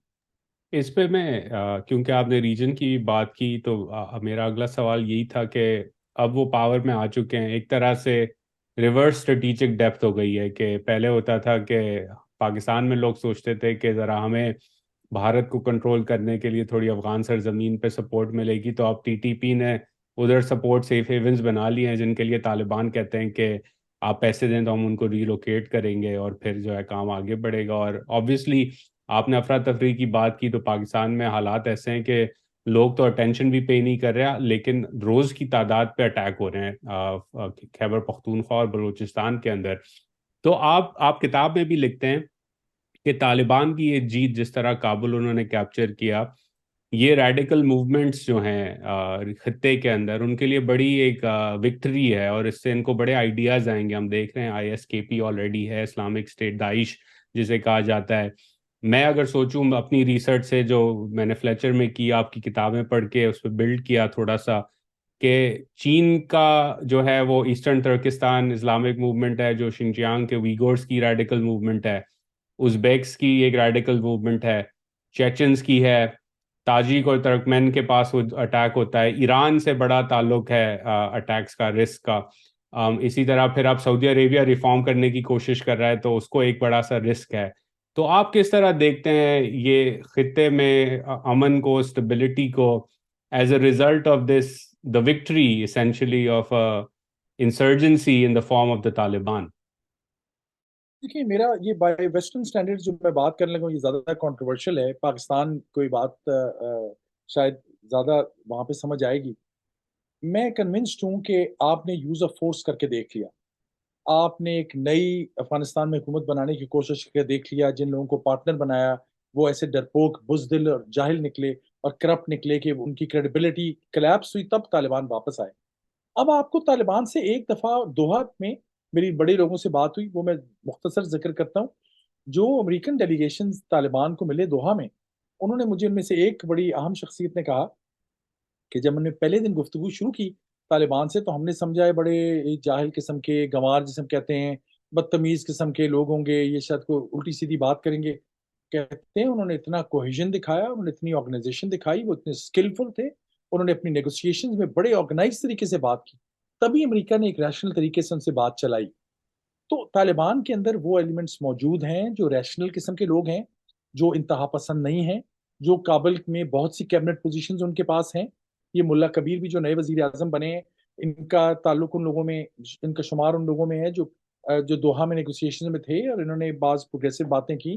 ان کے اندر خیر خواہ صاحب ہیں، کچھ اور لوگ ہیں جو آپ ان سے بات کریں بڑی اچھی، ان میں سے اکثر تو اردو بڑی اچھی بولتے ہیں۔ اگر قطع اور کلامی معاف، میں اپنا ایک ایگزامپل آپ سے شیئر کروں، آپ کو بھی یاد ہوگا ان کی جو پہلی پریس کانفرنس تھی طالبان کی کابل گرنے کے بعد، تو مجھے یاد ہے میں وہ دیکھ رہا تھا، اور وہ اتنی آرگنائز طریقے سے پریس کانفرنس چل رہی تھی، اور بلکہ ٹاکنگ پوائنٹس بالکل، پاکستان میں تو مذاق اڑایا جاتا ہے نا کہ پرچی سے پڑھتا ہے، ہاں ہاں ہاں، وہ پرچی سے پڑھ رہے تھے، پریپیئرڈ تھے بالکل زبردست طریقے سے، کون سا جرنلسٹ کیا سوال پوچھے گا، اس کو کس طرح انٹرنیشنل آڈینس کے لیے جواب دینا ہے۔ تو میں نے اپنے ایک دوست کو واٹس ایپ کیا، جرنلسٹ ہے پاکستان میں نے اس کو کہا کہ یار اتنی ڈسپلن پریس کانفرنس تو کبھی اسلام آباد سے ہم نے نہیں دیکھی جتنی طالبان کر رہے ہیں، تو گھبرانے کا وقت ہوا چاہتا ہے، میں نے اس کو کہا۔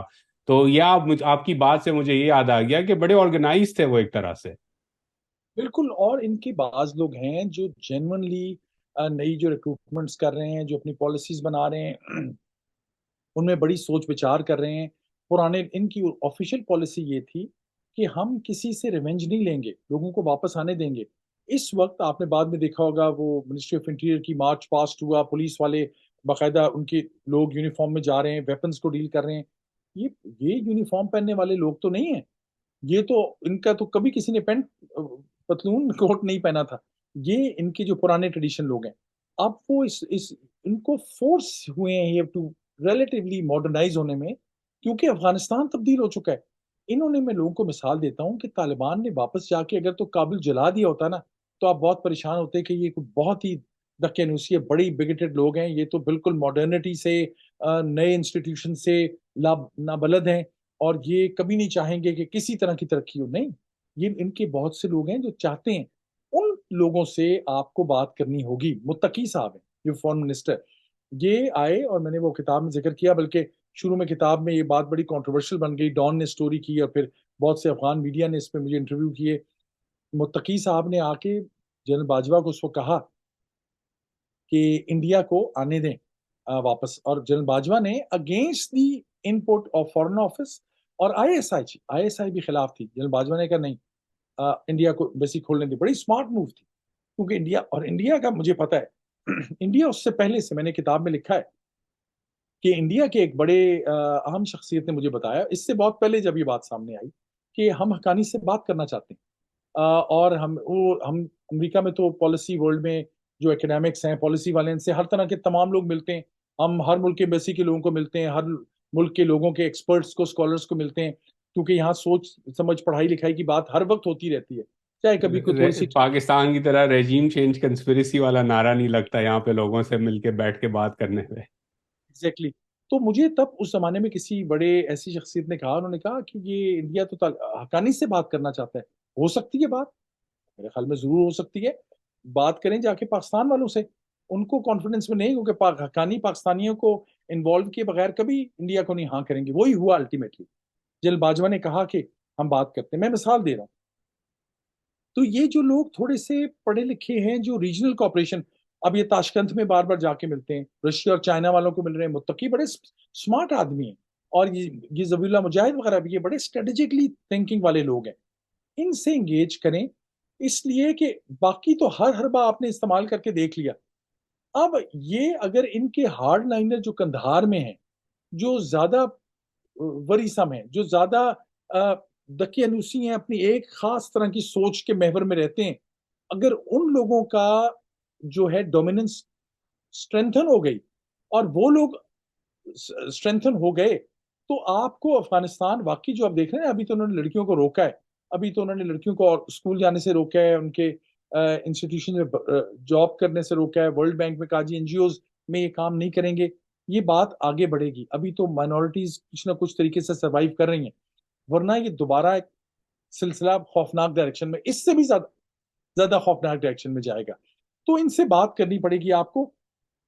ہاں، پرابلم بڑی سم وہ لوگ ہیں، جس طرح یہ ٹی ٹی پی کی پالیسی ہے، اس میں نے یہ سنا ہے کہ افغان طالبان نے، آپ دیکھیں گے ریسنٹلی وہ بات تھوڑی سی دب گئی ہے، جو پہلے پاکستان نے ایئر سٹرائک بھی کی تھی، سکرمشز ہو رہی تھی پاکستان افغانستان بارڈر پر بھی. اب افغان طالبان نے پاکستان کو کہا ہے کہ ہم یہ تحریک طالبان کے جو لوگ ہیں، ایک میرے دوست نے کہا 30-40 ہزار پاکستانی تو وہ ہیں جو یہ سوات کی کیمپین کے بعد وہاں چلے گئے تھے. ان کا نہ نادرا میں کوئی ریکارڈ ہے، وہ واپس آنا چاہتے ہیں تو نادرا کے پاس ریکارڈ نہیں ہے. وہاں وہ رہتے ہیں تو ان کا زیادہ چانس ہے کہ وہ داعش والے نہ ان کو ریکروٹ کر لیں. ان کو طالبان نے کہا ہے، افغان طالبان نے، کہ ہم پاکستان بارڈر سے دور سیٹل کرتے ہیں. اسی طرح انہوں نے چائنا کو کہا ای ٹی آئی ایم والوں کو، ویگرز کو ہم آپ کے بارڈر سے دور لے کے جاتے ہیں. اس کے لیے انہوں نے پھر پیسے مانگے. پاکستان کے پاس تو ڈالر رہے نہیں، وہ تو ڈالروں میں مانگ رہے ہیں افغان طالبان پاکستان سے پیسے. ان کے پاس کہاں سے ڈالر رہے؟ ڈالر تو ایسے فری کر گئے. اب یہ بڑا مسئلہ ہے کہ وہ پیسے کون دے کے ان کو سیٹل کرے گا. طالبان نے آخری بات اس موضوع پر یہ کہ کیونکہ انسرجنسی ماڈل میں انہوں نے جنگ لڑی تھی، ان کو یہ گورننس والی بات، یہ پورا حساب کتاب کیسے مینج کرنا ہے، اور بے شمار فٹ سولجرز ہیں جن کو جابز دینی ہے، ان کو جاب دیں تو ان کو تو توڑ پھوڑ سیکھی ہے انہوں نے بنانا تو سیکھا ہی نہیں ہے. میں نے وہ ایک طالبان سے پوری میری گفتگو ہوئی جو اس گروپ میں تھا جو سب سے پہلے پیلس میں گئے، اس کا میں نے واقعہ کتاب میں لکھا ہے. وہ کہتا ہے کہ شام کو جب ہم پہنچ گئے پیلس میں تو ہم انتظار میں تھے، کھانا وغیرہ ہم نے کھا لیا کہ ابھی ہمیں آ کے بتاتے ہیں. ہم سوچ رہے تھے کہ ہم نے کہاں سے جلانا شروع کرنا ہے پریزیڈینشیل پیلس کو. تو کہتے ہیں وہ ایک طالبان لوکل کمانڈر آیا، اس نے کہا نہیں، سونے کی جگہ تلاش کرو، صوفوں ووفوں پہ سو جاؤ، کل بتائیں گے. اس نے کہا جی ہم تو تیاری کر رہے ہیں کہ جلانا کہاں سے. انہوں نے کہا جلانا نہیں ہے بھائی، اب یہ ہمارا پیلس ہے، اب ہم نے گورن کرنا ہے. تو وہ یہ ینگ بندہ مجھے بتاتا ہے، وہ کہتے ہیں کہ ہمیں تو ہمارے خام و خیال میں ہی بات نہیں تھی. تو یہ ٹرانزیشن کا تھوڑا سا سپیس آپ کو، یہ بڑی ان پاپولر بات ہے ویسٹ میں، لیکن میں نے یہاں بھی کی ہے ہر جگہ پہ، کہ آپ کو طالبان کو تھوڑا سا موقع دینا پڑے گا، کیونکہ لوگ تبدیل بھی تو ہو جاتے ہیں. تو جو لوگ افغانستان کو ایک ڈفرنٹ افغانستان دیکھنا چاہتے ہیں، اب طالبان کی صورت میں وہ حکومت میں آ گئے، ان کو کچھ تھوڑی سی سپیس دیں، ان سے کو تھوڑی سی بات چیت کریں، ان کا چینل بنے تاکہ ان کی وائڈر ویسٹ سے بات ہو، اور اس میں کچھ نہ کچھ کمپرومائز کرنا پڑے گا. یہ کون سا اسلام کہتا ہے کہ بچیاں اسکول نہیں جا سکتی؟ یہ یہ کون سی اسلام کی کتاب پڑھتے ہیں؟ حضور اکرم صلی اللہ علیہ وآلہ وسلم نے پہلے دن کہا کہ علم حاصل کرنا پڑے تو چین تک جاؤ. وہ بعض لوگ اس حدیث کو چیلنج کرتے ہیں، لیکن وہ یہ تو کسی نے نہیں کہا کہ اسلام نے عورتوں کی تعلیم سے روکا. ہر جگہ آیا کہ اسلام نے کہا کہ آپ نے تعلیم حاصل کرنا آپ پر فرض ہے، چاہے مرد ہو چاہے عورت. یہ آتھینٹک اہم ترین حدیث ہیں. یہ اگین بتائیں نا ہمیں کہ یہ مذہب کی کون سی کتاب پڑھ رہے ہیں. اور مذہب کی کتاب کے نام تو عام مسلمان کو نہیں پتا. اس کو جو مولوی آ کے مسجد میں، جو لا کے مولوی ہیں، وہ جیسی بات کہہ دیتے ہیں اگلے ماننے والے مان جاتے ہیں، کیونکہ آپ کی پولیٹیکل اکانومی ہے مذہب کی. مذہب کو آپ مذہب کے طور پہ تو پڑھ ہی نہیں رہے. مذہب تو آپ نے ڈوگما بنا دیا ہے، کیونکہ آپ نے اس کے ساتھ ایک پولیٹیکل اکانومی شامل کر دی ہے. اس مولوی کے ہاتھ میں آپ نے بندوق دے دی ہے، گاڑی کی اس کو چابی دے دی ہے ایس یو وی کی. وہ اسلام ہے، نیا اسلام جو اس ریجن کے اندر پھیل پھول رہا ہے. اس اسلام سے تو ان کو کیا خیر کی توقع ملے گی؟ اس سے تو جو اصل مسلمان بیچارے سچے دل سے یا مذہبی جہان رکھتے ہیں، وہ ڈرے ہوئے پھر رہے ہیں ان لوگوں سے کہ پتہ نہیں ہمارے پہ کون سا فتویٰ لگا دیں گے. یہ ہے المیہ، یہ زیادہ بڑا المیہ ہے. طالبان کا مسئلہ تو شاید حل ہو جائے. مذہب کو جن لوگوں کے ہاتھوں انہوں نے بیچ دیا ہے، مذہب کی جو کتابیں لوگوں کے سامنے ایکسیپٹیبل بنا کے پیش کر دی ہیں، مذہب کے جو رویے لوگوں کو مذہب کے نام پہ سکھا دیے ہیں، قتل و غارت، فتوے، ہر ایک کو ٹالرنس. اسلام کا مذہب تھا ٹالرنس کا مذہب. اسلام کا جو حضور اکرم صلی اللہ علیہ وسلم کی ذات نے جس طرح لوگوں کو تبدیل کیا، محبت سے تبدیل کیا. یہ ان کی پیغام میں کہیں آپ کو محبت کا پیغام نظر آتا ہے؟ یہ ہے اصل المیہ. یہ تبدیلی کب ہوگی، کیسے ہوگی، یہ ہے اصل بڑا کوشچن میری نظر. I couldn't agree more, doctor Abbas. اور یہ ڈینجرس ہے، کیونکہ پاکستان میں میں تو کبھی کبھار جاتا ہوں تو میرے اپنے دوست ہی کہتے ہیں کہ بھائی باہر بیٹھ کے ایسی باتیں نہ کرو، پتہ نہیں برابر میں کوئی سن رہا ہو وہ غلط مطلب نکال لے، فتویٰ لگا دے، بندوق نکال دے، کچھ بھی ہو جائے. اور یہ ہوئے ہیں واقع ہمارے سامنے ہیں پاکستان میں. بڑی عجیب سی سچویشن ہے. آخری سوال جانے سے پہلے آپ سے کہ ام، پاکستان میں جیسے آپ نے کہا افراتفری ہے، ڈالرز کا شارٹیج ہے. ایک مجھے جو کنسرننگ بات اس پورے کرائسس میں نظر آ رہی ہے، کافی مہینوں سے چل رہی تھی، مئی 9 کے بعد زیادہ ہو گئی ہے، کہ ایک لسانی رنگ دیا جا رہا ہے اس کانفلکٹ کو، P T I versus the state, کہ جی پشتون آ گئے ہیں لاہور، انہوں نے فائرنگ کی ہے یا جلاؤ گھیراؤ کیا ہے، یا افغان آ گئے ہیں، یا ان میں طالبان کے لوگ ملے ہوئے ہیں. مجھے بڑا خوف آتا ہے اس بات سے، کیونکہ آپ نے میرے سے زیادہ دیکھا ہے پاکستان میں لسانی بنیاد پہ جو ہے لڑائی جھگڑے، اور ایک تاریخ ہے پاکستان کے خطے کے اندر پنجاب اور پشتونوں کی، رنجیت سنگھ کے زمانے سے پہلے سے چلی آ رہی ہے، ہم نے اس پہ تاریخ بھی پڑھی ہے. تو آپ کیسے دیکھتے ہیں یہ جو مکس ہے ریسرجنٹ طالبان کا، خیبر پختونخوا کے جو پرانا جسے ٹرائبل ایریا کہا جاتا ہے وہ خیبر پختونخوا کا حصہ ہے، وہاں پہ اس کی ڈس انفرینچائزمنٹ کا، اور ایک جو سیاسی لوگ ہیں چاہے وہ سافٹ کارنر رکھتے ہوں، لیٹ سے ان میں سے کچھ طالبان کے ایڈیالوجی پہ، وہ صرف پی ٹی آئی کے لوگ نہیں ہیں، اس میں جے یو آئی ایف کے لوگ بھی ہیں، جماعت اسلامی کے بھی ہیں، پی ایم ایل این تک کے بھی لوگ میں جانتا ہوں جو اس طرح کی کے ویوز رکھتے ہیں. کیا آپ کو لگتا ہے کس طرح ڈیل کرنا چاہیے اس چیز سے؟ کیونکہ یہ ایک ڈینجرس بات ہے کہ آپ اس کو سیاسی مفادات کے لیے ایسا رنگ دیں، جو آگ ایک دفعہ لگ گئی تو ایٹ لیسٹ میرے نزدیک اس کو بجھا کوئی نہیں سکے گا پھر. بہت آپ نے اچھا سوال کیا، اور یہ بڑا المناک قصہ ہے. اس میں دو باتیں کرتا ہوں. یہ تاریخ کیونکہ اب نئے لوگ زیادہ نہیں پڑھتے، میں بار بار اس لیے کہہ رہا ہوں کہ تاریخ کی کتاب پڑھنی چاہیے. یہی کام بنگالیوں کے ساتھ ہوا تھا، اور ان کو آپ نے ایک اس طرح ڈیمیننگ طریقے سے ذکر کیا، ان کے قد چھوٹے ہیں، یہ لینگویج اور بولتے ہیں، یہ پتہ نہیں ہندو، ان میں ہندو اثرات بہت زیادہ ہیں، جیسے آپ پنجاب میں کم ہیں، اس طرح سے کہتے ہیں. اور اس کی وجہ سے نتیجہ دیکھا ہم نے. آپ نے سندھی کو بھی ایک دن ایسا کہا، بلوچی کو بھی کہا، پٹھان کو آپ نے کہا. پٹھان سے بچوں کو پنجاب میں آئی بلونگ ٹو چکوال، اور میں پنجابی ہوتے ہوئے بات کہہ رہا ہوں. آپ نے ڈرایا نا ہمیشہ کہ یہ پٹھان بابا آ رہا ہے، پٹھان بابا. وہ آپ نے ہمیشہ ڈرا کے ایک نیگیٹیوٹی کریٹ کی.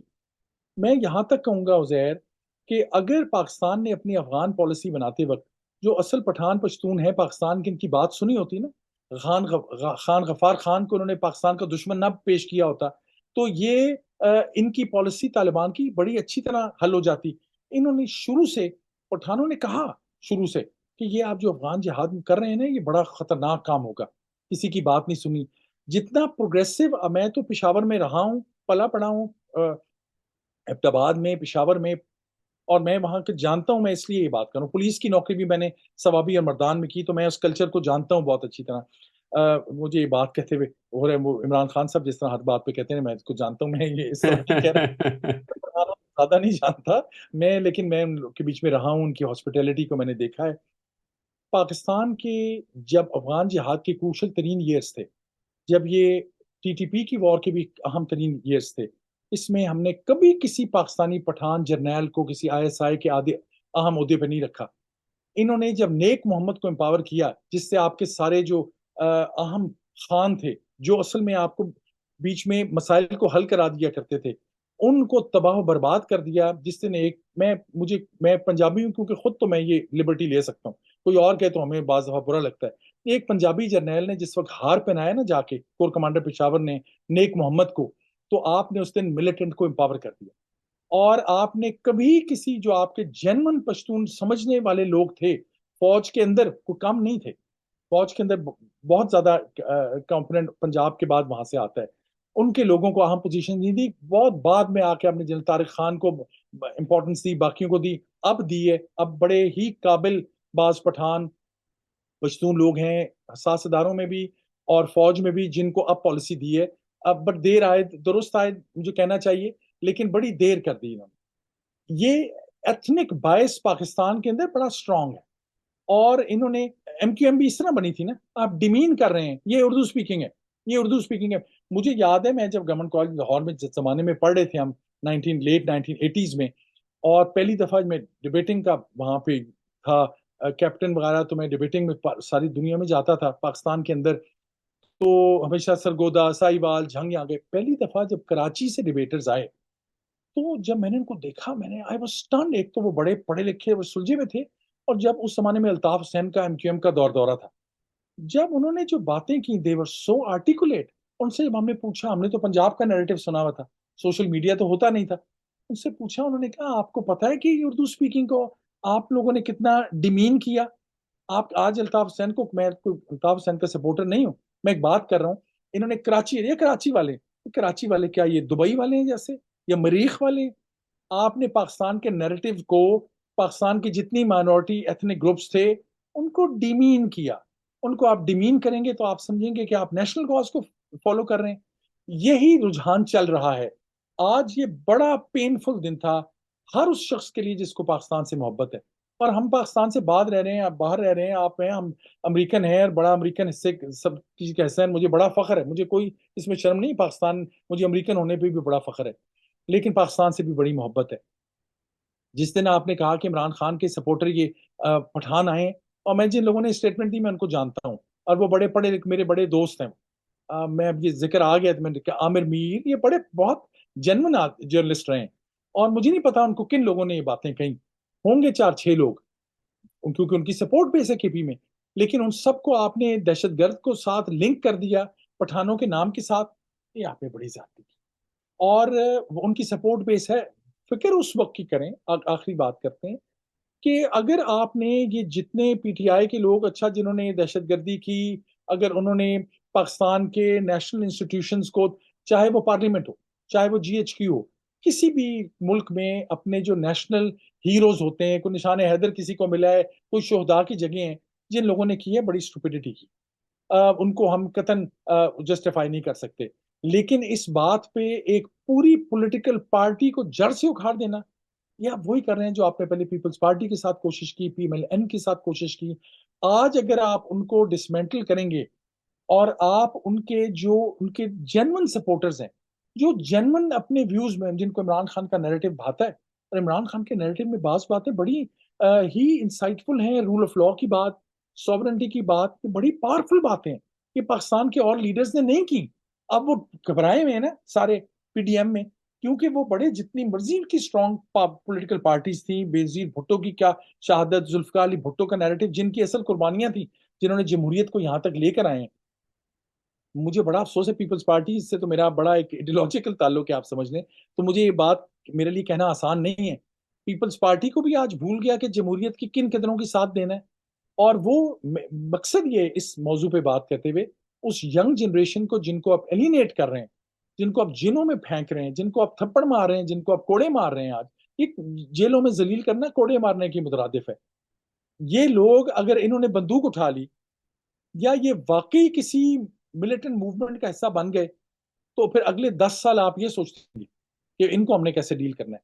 تو خدا رہا یہ ایتھنک کارڈ نہ کھیلیں, اور یہ پاکستانی جلاؤ گھراؤ والی پالیٹکس سے باہر نکلنا ضروری ہے, کیونکہ آپ کا ینگ پاکستانی جو ہے اس کو کوئی امید کا پیغام چاہیے, اور اس کو امید کا پیغام مجھے لگ نہیں رہا کہ اس وقت کوئی بھی جو پریویلنگ لیڈرشپ ہے, انٹلیکچوئل لیڈرشپ جو ہے, جو ریلیجس لیڈرشپ ہے, ان کو کوئی بھی ہوپ کا پیغام یا کوئی وے آؤٹ دے رہے ہیں. یہ بڑا خطرناک ثابت ہو سکتا ہے. I agree with you. اور اگین کیونکہ آپ نے بھی یہ بات کہی, میں خود کراچی سے ہوں, تو مجھے ایک چیز میں میرے کافی سارے 80% دوست میرے تحریک انصاف سے وابستگی رکھتے ہیں. 20% جو نہیں مانتے خان صاحب کو, وہ بھی کہتے ہیں دوسروں کو تو کبھی ووٹ نہیں ڈالیں گے نا, تو وہ ووٹ بینک ہے ہی نہیں پی ڈی ایم کا. تو ان میں سے کافیوں کو جب ہوا کہ خان صاحب کو اریسٹ کیا, ٹیرر کورٹ کے کیسز بنائے جا رہے ہیں, 100 سے زائد ہو چکے ہیں, کنڈیمنیبل ہے, نہیں ہونا چاہیے کسی بھی لیڈر کے ساتھ. لیکن میں ان دوستوں سے اور آڈینس کو بھی یہ بات یاد دلاؤں گا کہ خان صاحب کا کیس ہے جس پہ سپریم کورٹ سو موٹو لیتا ہے اور ان کو گھنٹوں کے اندر چھوڑ دیتا ہے, جو کہ بالکل ٹھیک فیصلہ تھا. ہیومن رائٹس کی وائلیشن تھی, جس طرح ان کو گرفتار کیا گیا, جس طرح ہراساں کیا جا رہا ہے, جس طرح ان کے لیڈران کو توڑا جا رہا ہے. ایک نے تو گارڈین میں کوٹ بھی کیا کہ ان کو الٹا لٹکا کے مارا پیٹا گیا, اور پھر دھمکیاں دی گئیں بچوں کے ساتھ, یہ کریں گے فلانا کریں گے, تو انہوں نے پارٹی چھوڑ دی زور زبردستی میں. لیکن ایک اور شخص ہے گوادر کے, مولوی ہدایت اللہ, انہوں نے گوادر کے اندر پروٹیسٹ کیا پانی کے لیے، مچھیروں کی روزگار کے لیے، اپنے حقوق کے لیے، بالکل پیسفل پروٹیسٹ کیا، ان پہ ٹیرر کا کیس چلا، لگایا ان کو اریسٹ کیا گیا، مہینوں تک ان کی سنوائی نہیں ہوئی، وہ تو اب کچھ چند دنوں پہلے جا کے ان کی سنوائی ہوئی اور ان کو چھوڑا گیا۔ تو جب پاکستان جیسے ملک میں آپ یہ برتاؤ کریں گے کہ زمان پارک کے پاکستانی کے لیے ایک انصاف کا معیار ہے، اور گوادر کے پاکستانی کے لیے، یا کراچی کے، یا سرگودا سکھر کے، یا کوئٹہ کے، یا پشاور کے، یا بنوں کے، یا وزیرستان کے، یا گلگت کے، اس کے لیے ایک اور معیار ہے انصاف کا، تو یہ آگ لگے گی اور زیادہ۔ اور اب ہم دیکھ رہے ہیں کہ یہ آگ لگائی جا رہی ہے پنجاب کے اندر بھی، اور یہ میسج ریزونیٹ کرے گا عمران خان کا، چاہے آپ کے ان سے، میں اگری کرتا ہوں آپ کی بات سے جتنے بھی اختلاف ہوں، لیکن یہ جو انصاف کی بات ہے، یہ جو غیرت کی بات انہوں نے کی ہے، یہ جو آزادی کا نعرہ، ایک طرح سے ووٹ کو عزت دو کے نعرے کو انہوں نے فلی کیپچر کر کے حقیقی آزادی کا نعرہ بنا دیا ہے، یہ بڑی ڈینجرس لیول پہ بات آ چکی ہے، کیونکہ آپ اس کو آج دبا دیں گے، کل دبا دیں گے، پرسوں تو ابھرے گی نا یہ موومنٹ کسی نہ کی، شاید خان صاحب نہ اس کو ابھار سکیں، کوئی اور آئے گا، اور پاکستان کی آبادی under 30-60% of the population, 250 million کا ملک ہے، تو اس کو اتنا آسان نہیں ہوگا کنٹرول کرنا زور زبردستی اور جبر سے۔ اور یہ میں I felt it necessary to say this, کیونکہ جس طرح کی وائلیشن ہو رہی ہے، میرے تو خود کے اتنے سارے دوست ہیں جو اب کہتے ہیں کہ یار ہم ٹویٹر پہ بھی ٹویٹ کرتے ہوئے بھی سوچتے ہیں 10 دفعہ کہ کیا لکھیں کیا نہ لکھیں، تو میں ڈی سی میں بیٹھا ہوں، پریولیج ہے، تو ہم بات نہ کریں گے، نہیں کریں گے تو اور کون کرے گا؟ تو I'm glad you raised that point، کیونکہ اگین بات ہم نے طالبان سے شروع کی، لیکن یہ ضروری ہے سمجھنا، and I think you will agree and let you have the last word here، کہ یہ موومنٹ، ڈس انفرینچائزمنٹ پاکستان کے اندر، ایڈیالوجی، سیاسی نظام کا فیلئر، اکنامک فیلئر، یہ لنکڈ ہیں۔ آپ یہ نہیں کہہ سکتے کہ طالبان کا مسئلہ بارڈر پہ ختم ہو جاتا ہے اور اس کے بعد الگ مسئلے ہیں، یہ ایک ہی کڑی کے جو ہیں، ایک ہی چین ہے یہ۔ کوئی شک نہیں، آپ نے بڑی اچھی بات کی، اور ہم نے وہ مختلف آ، جو ہے ایک دور دیکھیں، اور کوئی I'm not that old, I'm 54، میں 20-25 سال 30 سال پہلے کی بات کر رہا ہوں جب پاکستان میں تھے، پھر بھی آپ کا جو پڑھائی لکھائی والے سرکلز ہیں لاہور میں، کراچی میں بھی میں جانتا ہوں، جو بڑی جہاں انٹلیکچوئل گفتگو ہوتی تھی، جو ان موضوعات پہ مسلسل بحث کرتے تھے، جو لوگوں کو جوڑنے کی بات کرتے تھے، چاہے وہ مذہبی ہو، جب ہم نے دیکھا یہ سیکٹرینزم ہوا، سپاہی صحابہ کا سیکٹرینزم، یا سپاہی محمد کا یہ شیعہ سنی فسادات، اور اولیاء کی صوفیاء کی درگاہوں پہ اٹیکس ہونے شروع کیے، اس نے پاکستان کی ایسنس کو ہلا کے رکھ دیا ہے۔ کچھ سوچ سکتا تھا لال شہباز قلندر کے اوپر، بڑی صاحب پنڈی میں، اسلام آباد میں، یا داتا گنج بخش عبداللہ شاہ غازی کی مزار۔ دہشت گردی ہوگی؟ یہ اگر آپ بھلا نہیں سکتے، وہ تھوڑا سا پینٹ کر کے اس جگہ کو بنا کے، اس مذہبی انتہا پسندی نے پاکستان کی جڑوں کو ہلا کے رکھ دیا۔ اس کا طریقہ یہی ہے کہ یہ پولیٹیکل گیمز جو ہیں ختم کی جائیں۔ پہلے تو ہوتی تھی نا، آج بے نظیر بھٹو کو ہٹا دینا ہے ایجنسیوں نے، کل نواز شریف کو لے آنا ہے، پھر نیا کر کے کسی اور کو لے آنا ہے، وہ دور ختم ہو گیا ہے۔ کیونکہ تب مجھے یاد ہے جب ہم آئے تھے 1999 میں، یہ سن 2000 میں، تو میں خیال ڈالر لے کر پڑھائی کے لیے اپنی ٹیوشن فی کے لیے آیا تھا جب، تو ڈالر جو ہے 50-60 روپے پہ تھا، آج ڈالر 300 سے اوپر چلا گیا ہے۔ وہ جو پولیٹیکل گیمز کے دور تھے نا، جوڑ توڑ، اس کا ٹائم ہو گیا ختم۔ تو پاکستان کی اسٹیبلشمنٹ کو بھی ایک دفعہ سٹیپ بیک کرنا ہوگا۔ یہ جو گنگ ہو اپروچ ہے کہ ہمارے ہاتھ میں سب کچھ ہے، ان کے ہاتھ میں کچھ بھی نہیں ہے اس وقت، کیونکہ چیزیں ہو گئی ہیں ٹوٹلی، آپ یہ کہہ لیں کہ because of social media, because of empowerment of the young in so many different ways، اس میں سوشل میڈیا کا ہی زیادہ کردار ہے، لیکن لوگوں کے پاس زیادہ پولیٹیکل اویئرنیس پاکستان میں بڑھ گئی ہے۔ اس میں یہ اگر آپ نے کسی ایتھنک کمیونٹی کو یا کسی ایک خاص سوچ رکھنے والے لوگوں کو کچلنے کی کوشش کی یا دبا دینے کی کوشش کی، یا آپ نے سمجھا جس کی لاٹھی اس کی بھینس، تو شاید وہ شارٹ ٹرم میں تو چل جائے، لیکن لانگ ٹرم میں خدارا یہ پاکستان کا جو آئیڈیا تھا وہ اس وقت ایٹ سٹیک ہے۔ تو اس لیے یہ سوچنا ہوگا کہ جوڑنے کی کوشش کریں، لوگوں کو کی عزت کرنے کی کوشش کریں، لوگوں کو یہ پی ڈی ایم کا کہہ دینا کہ یہ دہشت گرد ہیں، ان سے ہم بات نہیں کریں گے، بڑا مجھے افسوس۔ بلاول بھٹو نے بھی کہا we follow each other on Twitter. I respect him. I hope the best for this young man.